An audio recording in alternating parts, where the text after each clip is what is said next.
Hey folks, in the most recent patch, EHG added the ability for filtering on specific unique items, and this unlocks a lot of really powerful filtering capabilities where you can end up hiding pretty much everything that you don't care about, and that's extremely powerful for COF, and even for MG, it gives you a lot of ability to highlight specific things that might be high value or worth looking at or worth selling. This is going to be my interpretation of the universal unique item filter.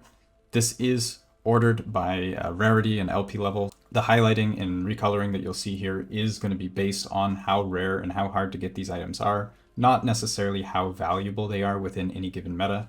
For that, you'll probably still want an MG specific filter, but this will help you if you're not familiar with all the uniques in the game, which ones are worth looking at. I'll also show you how to add these rules to an existing filter later on in the video. Anyway, if you do like this sort of thing and want to continue supporting me making content like this in the future, please consider leaving a like on the video, and also let me know your thoughts on the filter, suggestions and improvements that I could make, and I'll do my best to get to all of them. Anyway, let's jump into it. So the whole reason I wanted to put together a universal unique filter is so that you have the ability to hide, show, or highlight items based on their rarity or LP level or generally how valuable they might be.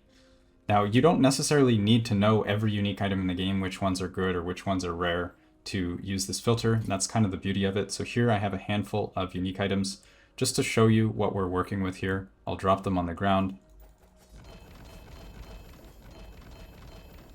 So there we go, we have an assortment of unique items. So the idea here is that the ones that are more valuable, higher LP level, more rare, stuff like that, they will be more highlighted, more emphasized. So like these rare red items, we have Null Portent. This is a very rare item with 1 LP. With a high LP level. This is being highlighted. We have Harbinger's Needle. This you probably always want to pick up. This is highlighted. We have a 1 LP Twisted Heart. So this is being highlighted because it's a rare boss drop with high LP level and it has LP. Then similarly, we have a 0 LP Twisted Heart. It's not quite as rare, and you can see here the color is different because it ends up being lower on the tier list because of its LP level in this case. Then we have Frozen Iron. The only reason this is showing up is because it's a 2 LP, and I believe it's uncommon. I don't remember, but so yeah, we have that. Then we have Foot of the Mountain. This is a boss drop with 1 LP. This rule you could uncheck. You can see this is less bold, less highlighted than some of the more rare items, like Jungle Queen, for example. And we have Immolator's Ablation, which is another boss unique. And it also gives you a couple customizable rules that you can put uniques for your specific build. So Cleaver Solution 1 LP is not actually that rare, but I use it in my build, so it is showing up because of that. Then we have a few things that aren't shown. So we have Unique Idols, there's a rule for that, Osirian with no LP, and Ward Trail. Anyway, how the filter works. So filters work from bottom to top. So the first rule you put, this is the first rule that gets read. Here I have hide all uniques, legendaries, and sets. So this is the default. Everything above will happen after. So if I, for example, have hide all sets at the bottom and then show all sets right above it, the sets will be shown because the rule above takes priority. Anyway, I don't actually care about the sets, so we don't have that. Next rule I have here, this is one that you'll want to edit. This is the set items that you care about for your build. So anything that you specifically care about, you'll just put in here and it will show it. Most people are probably not going to care about random set items, so you don't need those checked. Then we have show all unique items. For leveling, you probably want this checked. In endgame, you probably don't.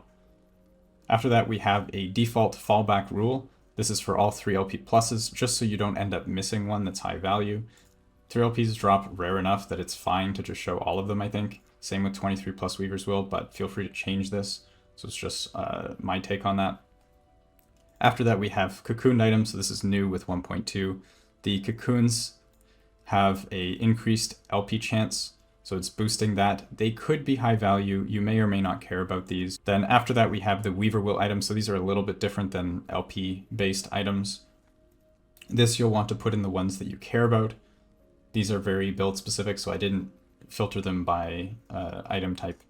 So here we have 15 plus Weaver Will. So if you care about something that's at least 15, you can put in here. If you want something that's at least 20, you can put in here. See, I put in Swaddling. I only care about 20 plus Weaver Swaddling.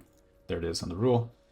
Then we have the build unique. So this is a fallback if for whatever reason it's not being shown by one of the above filters. this is here so that you can select the items that you care about specifically. So for example, my build cares about Blood of the Exile. I might want at least 0 LP Blood of the Exile, and if that's the case, I would put it in this filter. And then every time even a 0 LP Blood of the Exile drops, I'll see it. And that would apply even if you uncheck one of the above filters. So if there's, say for example, Blood of the Exile is in this common filter, and you have that unchecked because you don't want to look at common items, but you still care about items for your build, that's where that would be in this one here. Then we have items for your build that are 1 LP plus. So if you only care about it if it's 1 LP, you put it in here. If you only care about it if it's 2 LP, you put it in here. Then we have the more generic rules above here. So we have idols, all unique idols. I just leave it unchecked. Harbinger Needle, I did have a separate rule for. Here we have the special and boss. So these are going to be like campaign items, boss specific drops. Anything that's not part of the global drop pool is going to be in these ones. I've separated this out by LP level so that you can specifically select the ones that you care about.